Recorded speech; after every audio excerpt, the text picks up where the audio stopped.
You're listening to Take 5, the podcast where we pause the noise and tune into the stories that matter.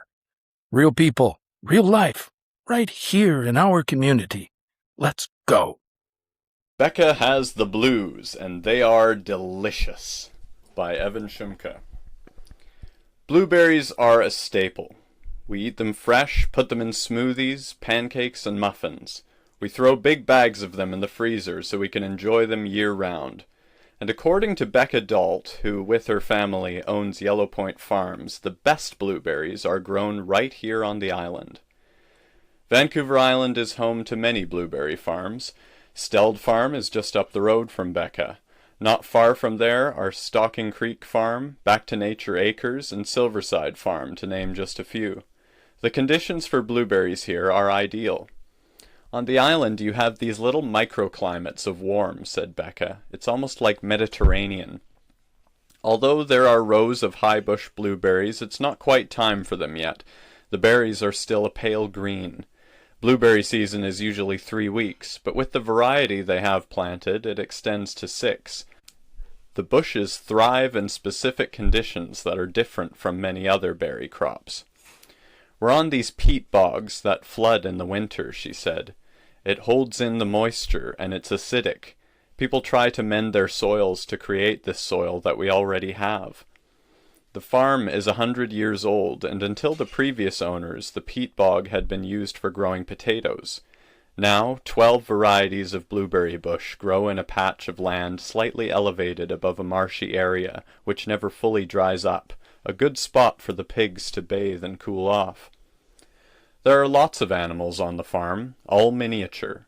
Miniature horses, sheep, and goats. There are fowl, too, and a sheep named Forrest, short for Forrest Gump after the way she runs, who sounds like a person pretending to be a sheep. They all have a unique voice, said Becca. The sheep are part of the blueberry operation here. They're allowed to roam freely among the bushes. The sheep's role is to be a lawnmower, said Becca. The sheep specifically eat grass, not the berry bushes.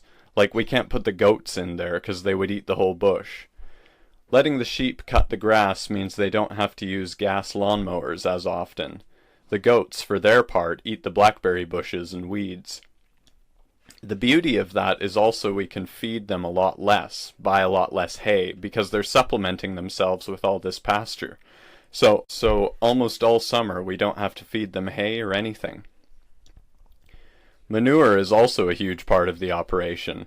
They have a deep bed of manure, which they've dubbed the Taj Mahal. The manure naturally composts, and they spread it over the fields twice a year. Other animals are on pest control duty. We've never seen a slug on our property, said Becca. We have little guinea fowl and peacocks that eat ticks. We've never had a tick on one of our animals. So they're all actually so important. They're not just there for fun and pets and looks. Ladysmith and District Credit Union has been serving the community since 1944. Whether you need personal or business banking services, investment advice, or a financial checkup, their professional advisors are on hand to help you. And the LDCU is not just a full-service financial institution. They offer insurance and wealth management services through their subsidiaries. So join LDCUs today. Experience exceptional service, exclusive member benefits, and a community-focused approach that puts your needs first. Becca's approach to farming is to be better than organic. She explained that organic farmers still use organic sprays, whereas on her farm there's no spraying of any kind. It's all about leaving the soil even better than they found it. From one of the picnic tables near the farm store, the view overlooks the 12 acres of fenced-off crops and, beyond them, the 20 acres of mixed forest pasture. On a sunny day, the land seems to stretch forever. There's an acre of garlic up on the hill, 60 dwarf apple trees, not just the animals are miniature around here, a quarter acre of grapes, and pumpkin and squash fields just out of sight. It all feels like someone's dream, one that's been realized. It's more than we ever could have thought, said Becca. She and her family moved here in 2018. Before that, they lived in Langley. Becca describes their old jobs as corporate. She was a teacher, and Justin had his own installation business. They owned a house and were raising their children, then 2 and 4. They had built a life for themselves, but wanted a change. There was already an offer on Yellow Point Farm, so, disappointed, they went looking for another just like it. 6 months later, they got a call asking if they were still interested. They quit their jobs, sold their house, and set up here. It's such a difference, too, moving from the mainland where I didn't even know my neighbors, she said. But then here it's like potlucks twice a year, pumpkin growing contests. All the community now that comes to visit the farm knows us, knows my kids.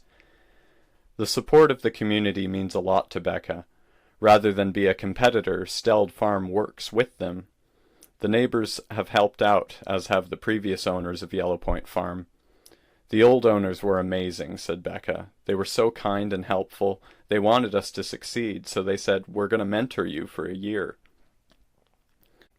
The previous owners moved just up the road, and for that first year they would come by to tutor Becca's family on pruning or let them know when blueberry season was coming and tell them all about it. They were also able to grandfather the Daults into the market so they wouldn't have to be waitlisted. Becca advises anyone looking to buy a farm to value mentorship from the retiring farmers. They still come and visit all the time, she said. Anytime you have a question, where's the irrigation line go, or we want to dig here, is there anything under here? Happy to help and answer. One of the old owners chose where the store building should go. It was a lifelong dream of his, said Becca. These days she's busier than ever, but it seems like this is the kind of work that feeds her, and not just literally. I'd way rather be out here getting my hands dirty in the sunshine. I love picking blueberries like that. Everyone's like, well, get the pickers to do it, but I want to physically be doing it. The health, taste, and ease of picking are all things that make blueberries special. Unlike strawberries, which grow low to the ground, high-bush blueberries allow you to stand while picking. Becca listens to podcasts or music while she picks. The variety is something else that people enjoy about Yellow Point Farm's blueberries. Lots of commercial blueberries you buy in a box would all be one type, but when we're selling them, you'll often have different flavors mixed in. You're going to be getting like the sweet or the tart sweet, or there's even a peppermint or a pink lemonade. And above all, according to Becca, the thing that makes island blueberries the best is that they're local. Island berries will be fresh, like so fresh. We're not bringing them from the mainland. She believes they're a favorite on the island because they grow so well here, and because people have probably grown up near blueberry farms, or with bushes growing in their backyards. Perhaps she's right. Maybe it's the memories of hot summer days when we were small, purple stains on our hands, picking off berries and popping them into our mouths. This one sweet, this one a bit sour. Maybe that's the best part. Like the sheep's namesake said, you never know what you're gonna get. That's a wrap on this edition of Take 5. Thank you so much for spending a few minutes with us. Until next time, take care of yourself, take care of each other, and hey, take 5.